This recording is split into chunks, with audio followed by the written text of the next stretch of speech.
way to Middlebury, pick up a Jayco. It is Monday, the 17th of February, 2025. Sorry, I had to think about that for a second. I did not end up running this load over the weekend. Like I had said, I was going to think about running a load over the weekend. I saved it for today. Today is a holiday, so luckily my wife is home with the kids, so I'm able to take off and do a load. And then I've got a sitter set up for 3 days this week, so I'll be able to run 4 loads if we have them. I'm going to reach out to my dispatcher in a little bit just to let him know that, if he's got 3 more loads for the week, I'll be able to run them. I probably won't do anything over next weekend just because we've got some plans and stuff, so yeah, we'll kind of see how that works out. But I'm just going to plan for the 4 during the week. For this week, I only did the 3 last week. So this one is going up to Fox Valley, so it's a little bit longer run. I believe it's a little over like 300 miles from Middlebury pickup. So, but I think I left my town after I went to the gym this morning. I left about 7:20, so I'm gonna be picking up at about 9:30, a little after probably. Should go pretty quick because I think the paperwork's all ready for me. I just got to grab it and go in. I don't know if Jayco's going to be open or not. So I may have to, open the gates up and stuff like that. But either way, I shouldn't have a majorly long hookup unless I have like an issue finding the trailer. Hopefully they wrote what row it's in on there for me. Sometimes they do, sometimes they don't. We'll find that out when we get there. But I will need to stop for fuel because I'm only at like 36%, so I'll be down to a quarter tank by the time I get there. So I'll probably hook up and then fill up at the normal speedway on my way out. And then that might be all I fill up for the trip because I'll have enough to obviously make it up there and then make it back. So unless gas is like super cheap, diesel, I'll probably just wait until I go back to Indiana again, I guess, because I'm not going to run tomorrow. I'm going to take that off, and then I'm going to run Wednesday, Thursday, Friday, if I've got the loads. So we'll kind of see. Maybe I'll top off in Wisconsin just so I have cheaper fuel than filling up in Indiana or by my house. But I don't remember what the model number is that I'm picking up, so I don't know if I'm getting a big trailer or small trailer yet. I'll have to look and see. I can't remember off the top of my head. But I've only been up to this dealer once. It's not in the same family of dealers that I usually deliver to. So I don't even know if they're going to be open today. It'd be kind of nice if they're not, and I could just drop. Because they did actually do, they were nice, they were cool, but they did a full inspection and stuff like that. So from a time perspective, if they're closed and I'm able to just drop. But I would guess they're going to be open. This is probably being like a holiday. They probably do some business on this day, so we'll kind of see how it goes. But hoping to be home around like 5 o'clock at the latest, but we'll see. I got a little bit later start than I wanted, so my trip will pass 5 o'clock. But I'm gonna do a video reacting to the questions. If you don't know, I put a video out, or I put a questionnaire out there on my post on YouTube. Basically, like if there's questions that you want answered, you can post them there and I'll reply to them. I think I only have 2 right now, so I'll just do a quick video on those 2, and then I'll pick this video up once I figure out what trailer I'm getting. Alright, so this is kind of a first for me. I was hooking up the camper and I could hear like the heater running. Whatever, this is a heater. It's not running now. If I just shut it off. But I don't even have the battery right. I was just running off my truck. There was heat coming out of there. So I was gonna go in here and try to figure it out, but I think I got it switched off out there, so that should be fine. I don't want to walk in here with my snowy shoes if I don't have to. But this camper has got a nice little bed here, bunk beds in the back. It's gonna be the bathroom, kitchen. This should turn into a bed as well. Looks like it has a little window air conditioner style unit. Awning. It's a small trailer. Let's see. 21.263 inches and 3,050 pounds. So single axle. I'll grab the keys here. Smaller trailer, but nice. You can actually sleep a decent amount of people for being such a small trailer. Let's see if you can get a look at it. It's really snowy here. A lot of trailers at Jayco. You can see them all down. But yeah, it's just a little single axle. So, all right. So I was just leaving the lot, and I noticed this little camper here with the door open.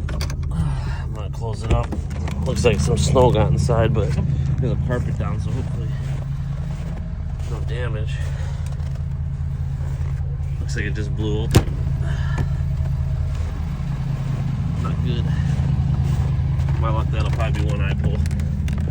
Some water damage or something. Just pulling out of the Jayco lot here. A lot of campers coming in, coming out. So here's one coming by. You can see big motorhome going by there.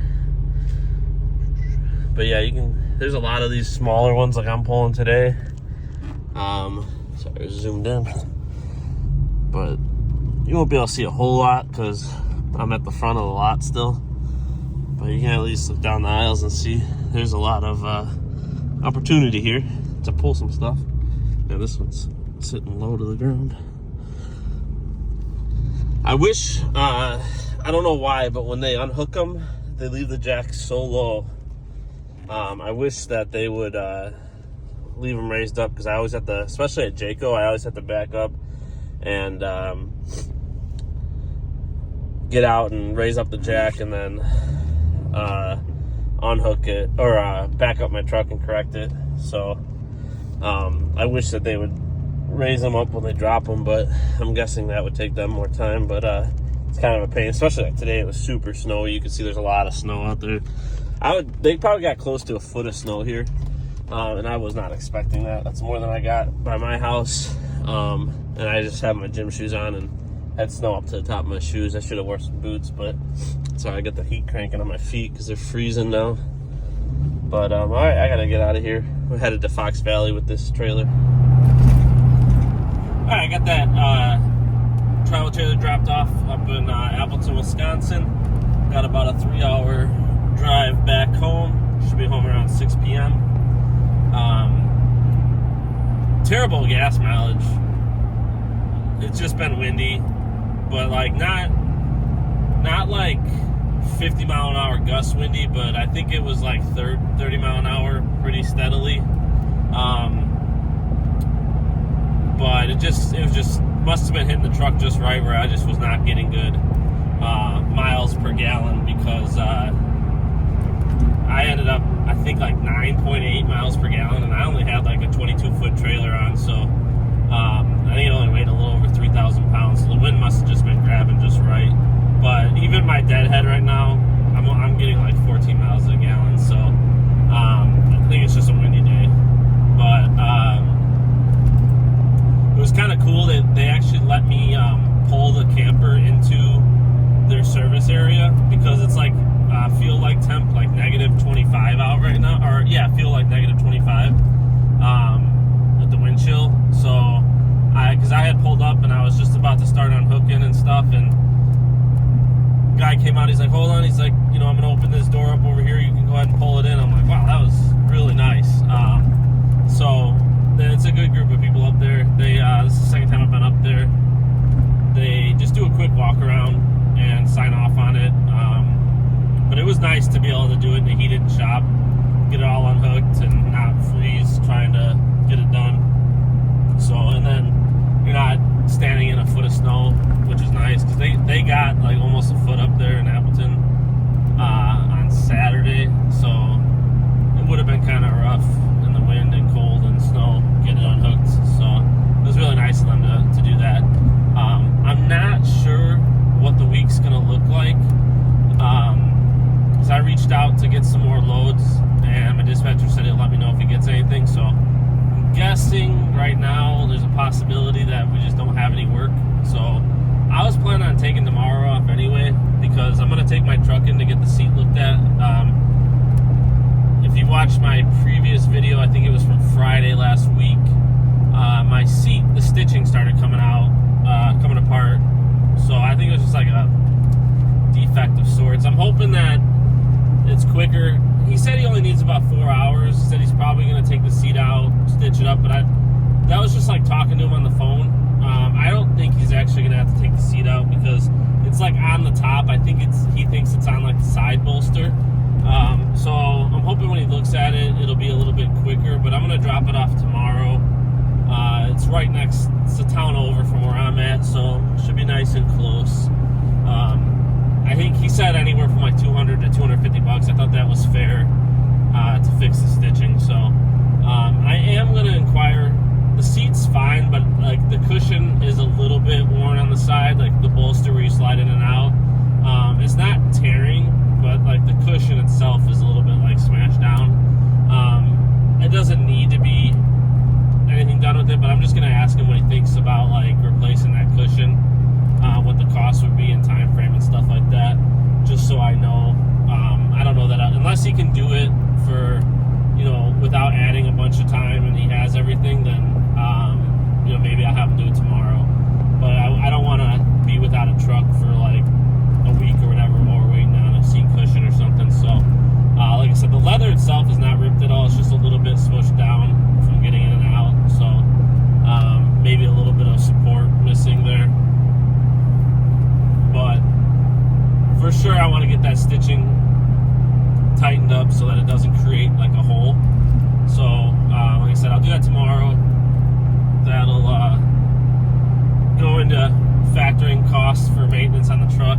Not something I was planning on having to do at 136,000 miles, but could be worse. So we'll get that taken care of. Hopefully I'll get some loads for this week, and I'll probably do like a video showing, because I took a picture showing the seat condition now. I'm interested to see if he's going to be able to make it look like you can't even tell there was an issue. So we shall see how that kind of works out, but I feel like the price was fair, and it's right down the road, so that's nice, and it doesn't sound like it's going to take too long. So I shouldn't lose any time this week because of it, and we'll get back on the road. I'll do maybe an update once I figure out if I'm going to get any more loads for the week. Worst case scenario, this might be the only one. I think it pays, it's over 600. Somewhere, I don't remember exactly. It might be like 620 or 660. I left 7:20 this morning. I'll be home at 6. So basically 11-hour day. I did stop again for fuel. I didn't need to. I had 40%. Like I would have definitely made it home. But I would have been really low on fuel at home when I got home, and the price would have been probably 60 cents a gallon more by me. So I figured might as well stop, and I had to pee really bad. So wow, this road sucks, really bumpy. But yeah, so I made sure I popped in, and I might as well top off when I'm stopping to go to the bathroom anyways. So and then with it being, it's supposed to get a little bit colder tonight, I think even like down to like a negative 11, I think I saw overnight temps. So I figured having a little bit, not being on the E would be wise, because I don't really want to be in a situation where I'm gonna gel up the truck or anything like that. So figured I'd stop, top off. I'll have like 80% fuel left when I get home. So put some Standardine anti-gel in, or winter, diesel additive. I carry Diesel 911. I've heard mixed reviews on Diesel 911, like whether or not it's good. I only keep it in case my truck does gel up.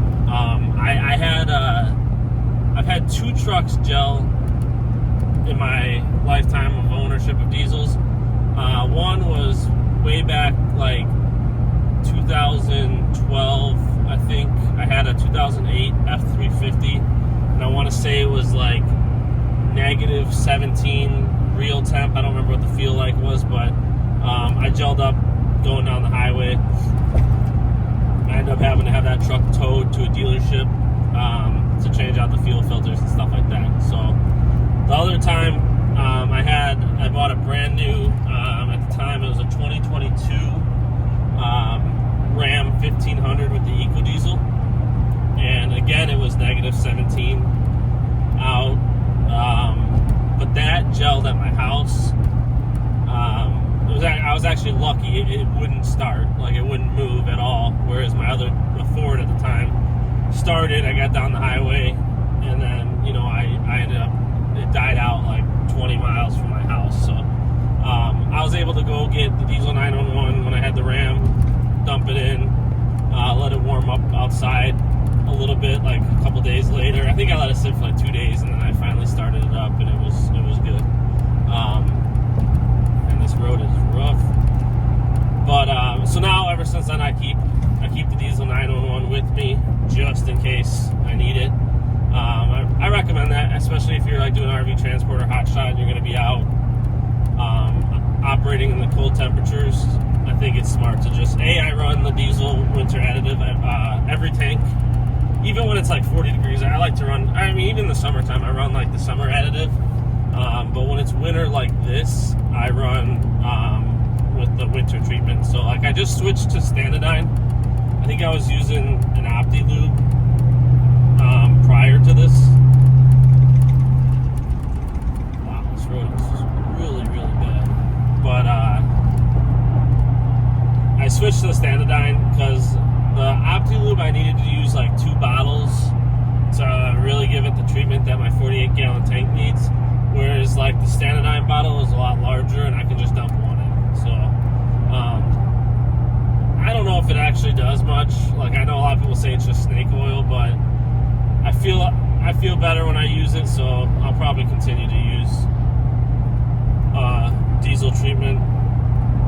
But I'm not gonna lie, there's a part of me that thinks about not doing it just because of the fact that I could save money, a lot of money probably. I would guess I'm spending probably like $80 a month on additive with